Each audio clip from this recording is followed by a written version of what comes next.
Hello friends. दोस्तों, आपका defective return का नोटिस आ सकता है अंडर सेक्शन 139 सब सेक्शन 9 में। क्यों आता है ये नोटिस जब आता है, जैसे मान के चलिए ये रियलिटी में प्रैक्टिकल केस एक हुआ है।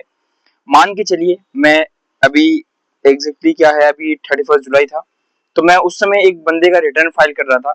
उस रिटर्न में फाइल करते समय मुझे जो है इन्फॉर्मेशन जो बाय द क्लाइंट बताई गई थी वो प्रॉपर इन्फॉर्मेशन नहीं थी, मिसमैच था। ठीक है। मैंने फिर उनसे पूछा कि इसके अलावा आप क्या क्या बिजनेस करते हैं, कोई और बिजनेस भी करते हैं, सिर्फ सैलरी है? उन्होंने कहा नहीं सर, मैं सिर्फ ओनली सैलरी मिलती है, बिजनेस नहीं करता हूँ। मैं कहा ठीक है, आप अपना बैंक स्टेटमेंट सेंड कीजिए। उन्होंने अपना मुझे जब बैंक स्टेटमेंट सेंड किया, जब मैंने बैंक स्टेटमेंट को एनालाइज किया, तब मुझे कुछ चीज ये पता चली कि मैंने पूछा कि आपके मंथली में कुछ 1 लाख अराउंड का ट्रांजेक्शन हो रहा है, ये कहाँ से आ रहा है अमाउंट? तो उन्होंने कहा सर ये तो ऐसे दोस्तों से आए थे, मैं उनको कैश पर देता हूँ, बस ये। तो मैंने कहा ये सब चीजें जो है आपका क्या है, एक तरह से बिजनेस इनकम में शो करना चाहिए, ये आपके बिजनेस इनकम का पार्ट बनेगा। गवर्नमेंट जब भी आपका डिफेक्टिव रिटर्न का नोटिस आता है अंडर सेक्शन 139 सबसेक्शन 9 में, तो हमें क्या करना है, मान के चलिए अगर आप रिटर्न फाइल करवा रहे हैं तो रिटर्न फाइल करवाते समय ये मत सोचिए कि जिससे रिटर्न फाइल करवा रहा हूं उस बंदे से मैं सब कुछ चीजें छुपा के चलूं।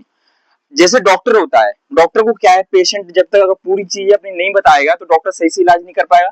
सेम वही चीज है, जब तक आप अपने इनकम का सोर्स जो है सही से डिस्क्लोज नहीं करेंगे, तब तक आपका जो सीए या जो भी रिटर्न फाइलिंग प्रैक्टिशनर है वो रिटर्न सही से फाइल नहीं कर पाएगा। बाद में फिर आपके पास नोटिस के झंझट में आप पड़ सकते हैं।